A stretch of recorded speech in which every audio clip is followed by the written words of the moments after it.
ना बहुत ही आसान होता है। तो संस्कृत भाषा को समझिए। आज हम संस्कृत भाषा आपको शुरू से याद करवाते हैं, कैसे याद होती है। तो सबसे पहले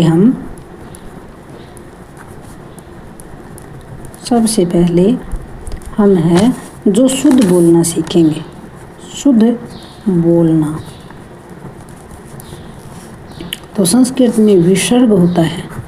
जो विसर्ग होता है, तो विसर्ग ये होता है, विसर्ग और अनुस्वार।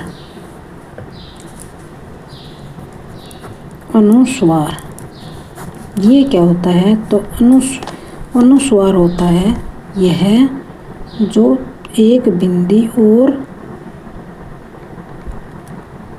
ये ऐसा हो, दिखने में ऐसा होता है, बिंदु सा, चंद्र बिंदु सा, और ऊपर बिंदी का निशान होता है। तो यह बहुत ही महत्व होता है, ये सबसे इम्पोर्टेंट होते हैं। ये देखेंगे तो विसर्ग है वह हल्के से है आता है, हल्के से, जैसे कि हम बोलते हैं विसर्ग है, तो हल्का सा है जैसा होता है, जैसे कि है जैसा होता है। बोलते हैं जब है जैसा निकलता है, जैसे हम बालक है, तो है आया, बालक है, बालक है, तो यह है। तो हलंत में,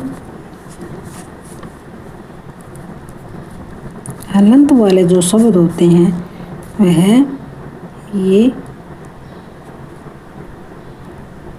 ऐसे होते हैं। इसका मतलब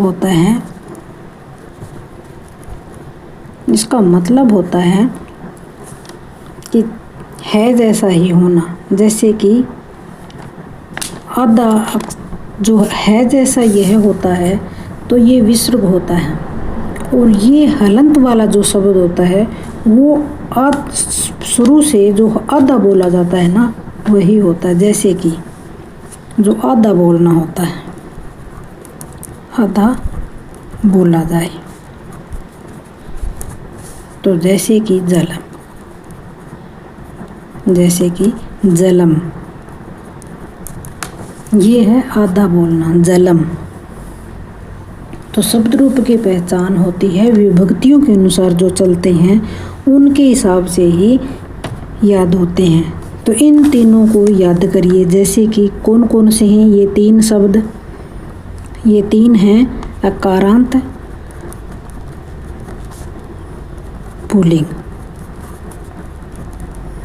हमने पीछे भी समझाया होगा, आगे भी अब भी समझा रहे हैं, क्योंकि शुरू में यही समझ में आती है, यहीं से ही समझ में आती है। फिर है आकारांत, यह है स्त्रीलिंग, यह है स्त्रीलिंग। और आकारांत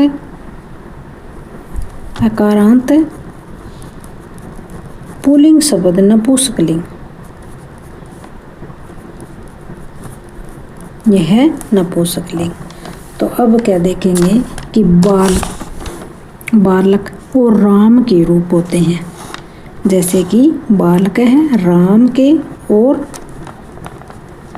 राम, इनके रूप होते हैं कि जैसे कि राम है, बालक है, तो है यही होते हैं विसर्ग वाले शब्दों में। और आकारांत स्त्रीलिंग क्या होता है कि लता, बालिका,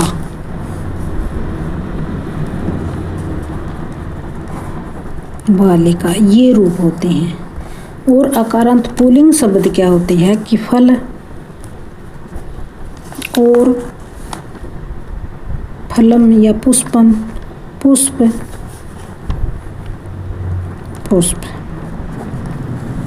इनके ये रूप होते हैं। फल के पुष्प के ये रूप होते हैं। तो याद करने की बजाय हम लिख कर भी आपको देख सकते हो, आप लिख कर भी आपको याद हो जाएगा। तो बालक को याद करेंगे तो हजारों पुल्लिंग शब्द रूप याद होते हैं। बालक है, बालकौ बालक है, बालकम बालकम बालके। तो ऐसे बालकौ बालके बालका, ऐसे सभी याद हो जाएंगे। एक बालक रूप याद करोगे तो सभी याद हो जाएंगे, और एक स्त्रीलिंग याद करोगे तो सभी स्त्रीलिंग याद हो जाएंगे। लता लते लता, लताम लते लतान, ऐसे याद हो जाएंगे। तो फलम फले फलानी, पुष्पम पुष्पे पुष्पानी पुष्पाणी, ये ऐसे होते हैं। नपुंसक लिंग में ऐसे ही होते हैं। तो धातु रूप होती है तो क्रियाओं को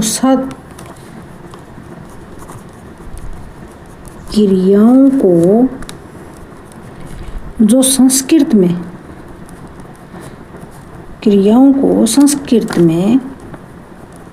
धातु कहते हैं।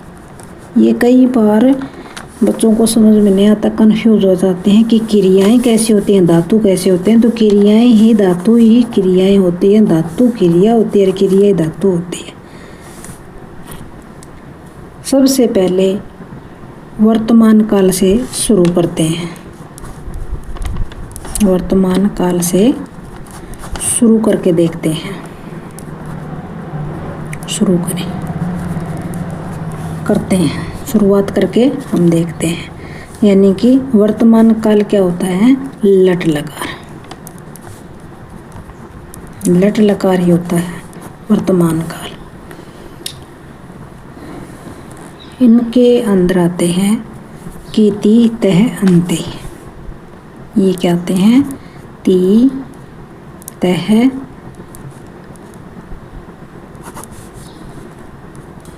ती तह अंते। और फिर शीत है थे। आमी, यानी कि आमी आव है आम है, आमी आव है आम है, यही आते हैं। आमी आवाम ये आते हैं। तो उदाहरण के तौर पर जो हम लेते हैं कि कोई धातु, यानी कि कोई भी धातु हो, पठ ले लेते हैं या लिख ले लेते हैं, हंस ले लेते हैं, कोई भी धातु हो वो धातु लेकर के हम देखते हैं। तो पठ धातु ले लेते हैं। पठ माने पढ़ना, पठ का अर्थ होता है पढ़ना। तो ती तह अंति, तो पठती पठतः पठंती, पठसी पठतः पठत, पठामी पठावै पठामै, ऐसे ही आएगा। तो पठती पढ़ता है, पठतः पढ़ते हैं, पठंती पढ़ रहे हैं। तो है तो लट लकार, यानी अभी काम कर रहे हैं, वर्तमान में काल में काम कर रहे हैं। पठती पढ़ता है तो वह पढ़ रहा है। तह वे पढ़ रहे हैं, अंति वे सब पढ़ रहे हैं, वे दो पढ़ रहे हैं, वे सब पढ़ रहे हैं। शीत है थ, आमी आवे आमे। तो पठसी पठतः पठतः, पठामी पठावे पठामे। तो फिर आती है कारक और विभक्ति। अगर आपको टेबल याद करना हो तो आप संस्कृत का अनुवाद आसानी से कर लेंगे। जो भी करना है तो प्रथम, प्रथमा, द्वितीया, तृतीय, चतुर्थी, ऐसे ही आती हैं वे। तो कर्ता ने कर्म को कर्ण से के द्वारा, कर्ता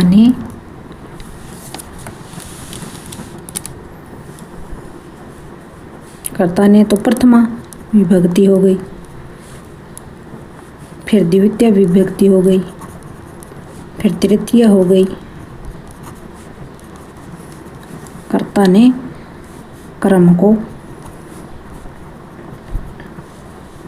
तो फिर कहता है कर्ण से के द्वारा, से फिर के द्वारा, के लिए, ऐसे ही आते हैं शब्द। फिर चतुर्थी विभक्ति होती है, चतुर्थी कर्ता ने कर्म को कर्ण से के द्वारा संप्रदान के लिए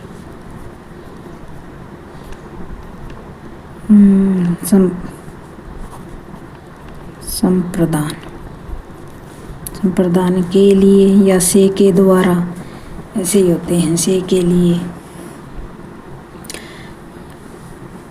छोटे छोटे वाक्य बनाने हो तो बड़े श्लोकों की बजाय छोटे छोटे वाक्य हम बोल के देख सकते हैं। जैसे कि हम छोटे छोटे वाक्य लेंगे तो हमें याद होगा। तो छोटे छोटे वाक्य में सह यही आया था, पठती, तो वह पढ़ता है, वह पढ़ता है। सह गच्छति, सह यानी गच्छ माने जाना, गच्छ धातु भी हम लेंगे तो सह गच्छति, सह गच्छति यानी कि वह जाता है। ऐसे ऐसे छोटे शब्द हम करेंगे तो हमें बड़े शब्द अपने आप ही याद हो जाएंगे। अहम लिखामी, अहम माने मैं, अहम लिखामी यानी कि लिख धातु ले ली है हमने। या गच्छ लेंगे तो गच्छामी, पढ़ लेंगे तो पठामी। पढ़ रहा है, मैं पढ़ रहा हूँ, मैं जा रहा हूँ, मैं लिखता हूँ। लिखामी लिख रहा हूँ या लिखता हूँ, मैं लिखता हूँ। एक की बात है यहाँ, लिखता हूँ। जो आपको समझ में न आए तो चार्ट बना करके चिपका लें, शब्द रूप का चिपका लें, धातु रूप का चार्ट बना करके एक दीवार पर चिपका लें। आते जाते बस उनको देखते रहें, याद होने लग जाएंगे।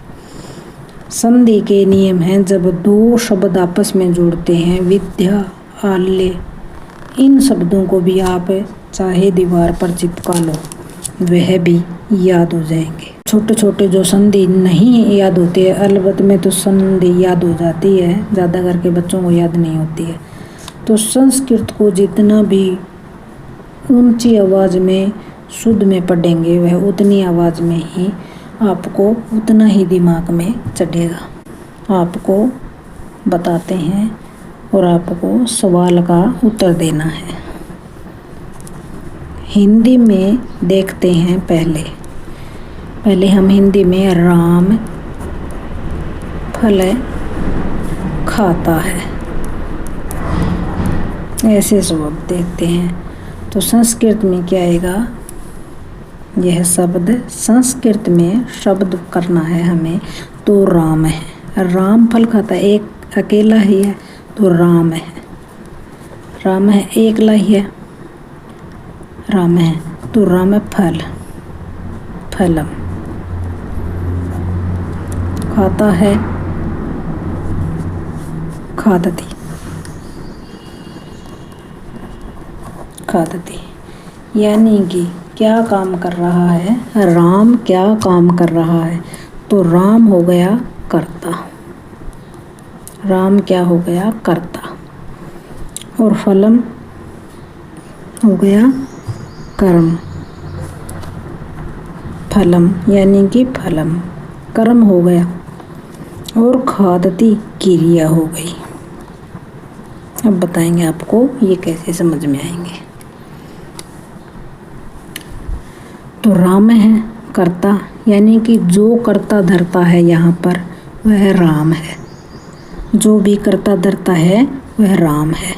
तो फलम यानी कि जो कर्म कर रहा है वो फल है। किस चीज़ का कर्म हो रहा है? वह फल का हो रहा है। खाता है, खाता है यानी कि क्रिया है। वो क्रिया क्या कर रहा है? वो खा रहा है। क्रिया यानी कि कर्म करना। कर्म क्या कर रहा है? कर्म क्या यानी कि क्रिया, कर्म क्या कर रहा है? खा रहा है। और कर्म किस पर कर रहा है? यानी कि क्रिया कर्म किसका कर रहा है? फल का। ऐसे याद कर लो, राम किसका क्रिया कर्म कर रहा है? फल का कर रहा है। और खा किसको रहा है? फल को खा रहा है। खाता है, खादती क्रिया यही क्रिया, क्रिया किसका, क्रिया यानी कि क्या काम कर रहा है, खा रहा है, खाने की क्रिया कर रहा है। और क्रियाक्रम किसका कर रहा है, फल का। यह कर्म है, यह क्रिया है, तो क्रियाक्रम एक जैसी होती है। यही ऐसे याद होंगे। अब आप एक प्रश्न लिखो, उस प्रश्न को आप कमेंट में उत्तर दो कि राम खेत में जाता है। बस यही प्रश्न का उत्तर देना है। धन्यवाद। प्रश्न पसंद आया हो, अपनी क्लास पसंद आई हो तो लाइक शेयर ज़रूर करें। धन्यवाद।